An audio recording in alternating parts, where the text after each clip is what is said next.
Hi everyone, this is Ali John Chaudhary, psychotherapist, and today's episode on Brothers, Sisters, Strangers video podcast is going to be about the 6 types of courage and sibling estrangement. Now, mapping the challenges of sibling estrangement is always difficult and daunting because it causes us to reevaluate our entire relationships and assess what's been done to us and how best we can cope and protect ourselves. So one aspect that comes to mind is the development of courage and the dignity that is necessary on this path with regards to that. So what we're going to be doing is we're going to be going through the different types of courages that will help us and strengthen us in our empowerment with regards to this. So today I'm here with Fern Schumer Chapman, author. It's wonderful to have you here, Fern.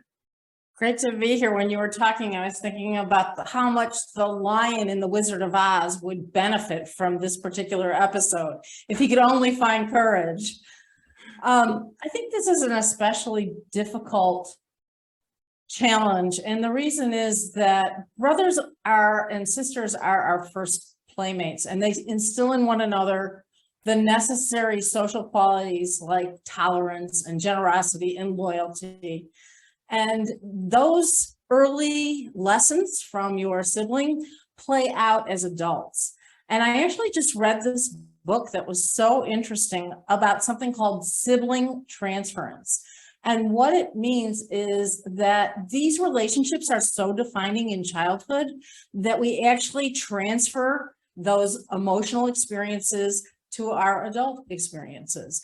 So it's not so easy to walk away from these things. And it does take what you're talking about, a lot of courage. Absolutely. And I think that what you're describing is very important because I think that we can be in some ways affected in with regards to our relationships that follow after experiencing sibling estrangement. So definitely transference is certainly something to look into and consider, of course. And I think that's a good segue into the different courages that can be necessary for us to build, to be able to free ourselves of some of these issues that come up with a number of us. So the first one is actually called physical courage. And this is an aspect that has to do with, exercising strength and willpower when it comes to certain tasks, which may be unpleasant, may be challenging in some ways, So if we're not careful, we can go into a fight, flight, freeze, or fawn response. And I really do think that the thing with this one is just to be able to show up to life, participate in your projects, feel the fear and do it anyway is really a good way to sum it up, Eleanor Roosevelt had that great quote where she said, "You must look fear in the face. You must do the thing you think you cannot do." Mm-hmm. Absolutely. So engaging in creative tasks, meeting with people that matter to you, trying something new that takes you outside your comfort zone. All of that is very important to be able to achieve a sense of physical courage. Yeah. Another one that we can do is what's called social courage as well with regards to that. That can imply, just basically learning to be in certain social contexts in that way. Now, I do want to say that some of these may overlap in some regard, but that's okay because it's never clear-cut necessarily.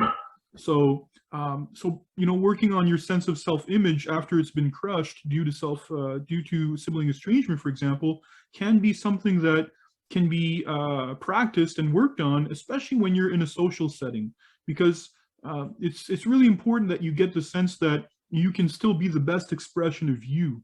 You want to get the sense that you're still being yourself, even though you might cringe in some ways, that's okay, but that's important. And I think that it's just something to keep in mind when you're interacting with people and growing your social identity, that you don't need to be perfect.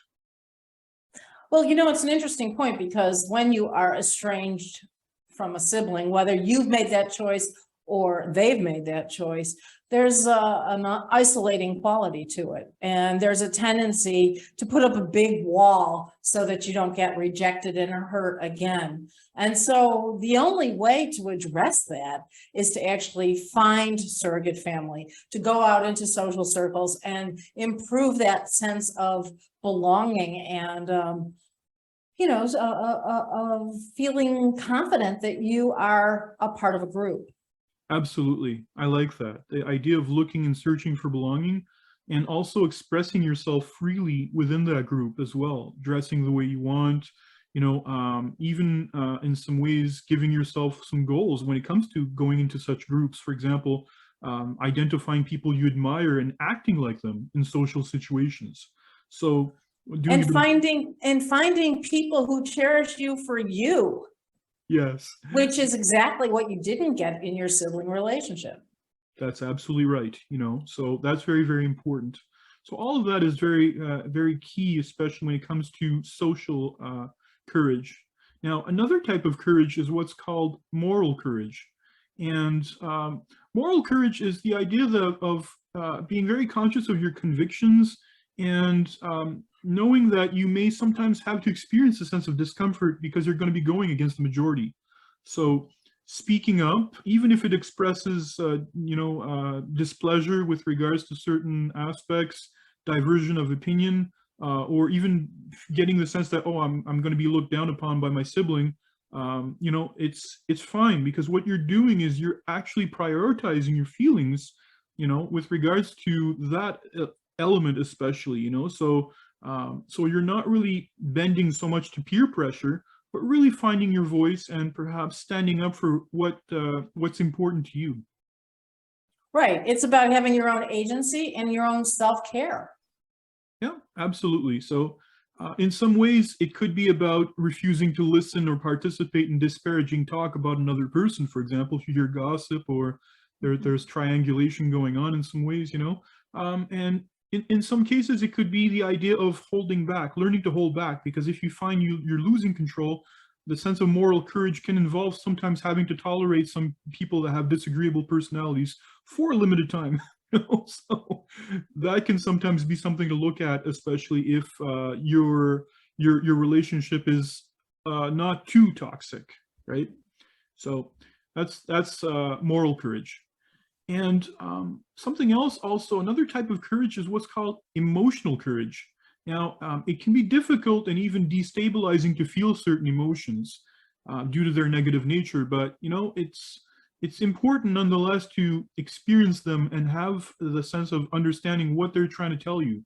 And some people need to do that. They need to sit with emotions and really get the sense of what's happening within them. And that takes a special type of courage, but also it takes a special type of courage to be able to experience positive emotions as well. The sense that it's okay that you're having a positive experience, and that it doesn't mean something is waiting for you just around the corner.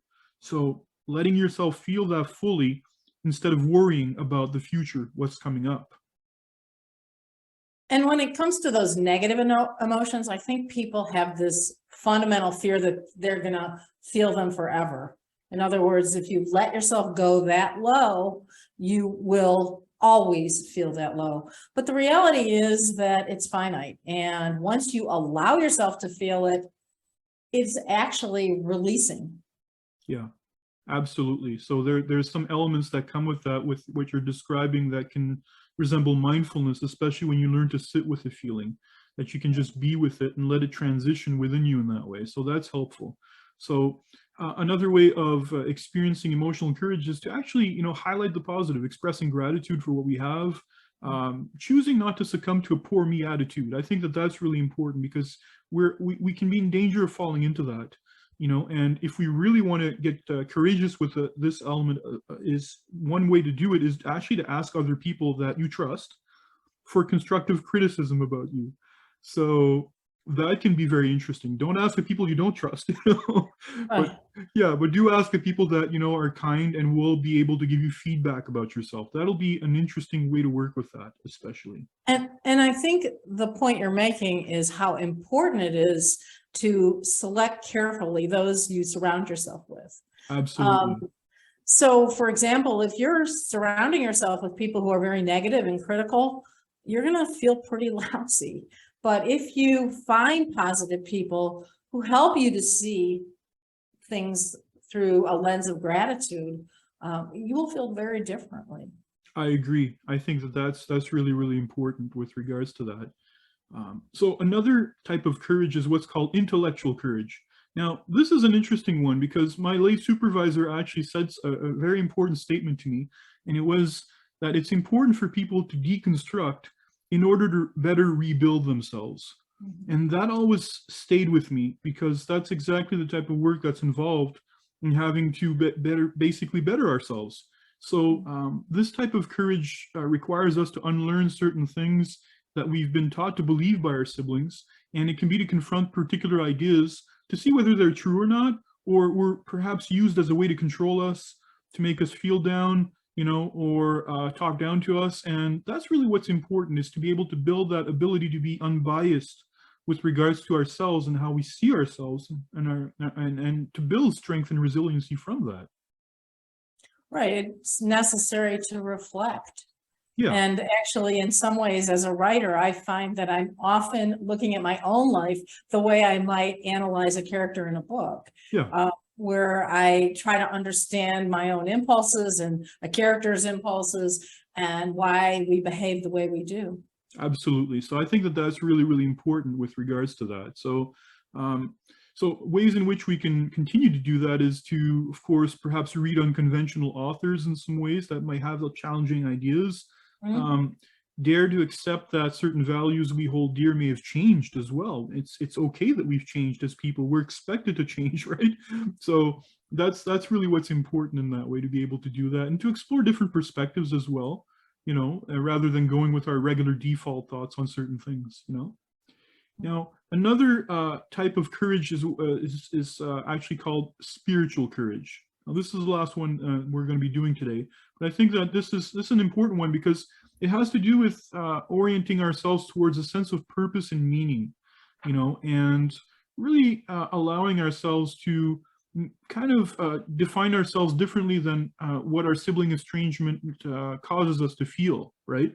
And I think that that's a good way to see it, is to really reclaim ourselves in such a way that we can walk with grace and dignity, you know. So I think that that's an important one, to embrace this larger identity that we have, you know, and to recognize and experience the freedom of defining ourselves differently, all while exercising compassion for ourselves, you know. So that's key in what we do. Knowing yourself and not allowing somebody else to tell you who you are. Exactly. So that's a very, very important one.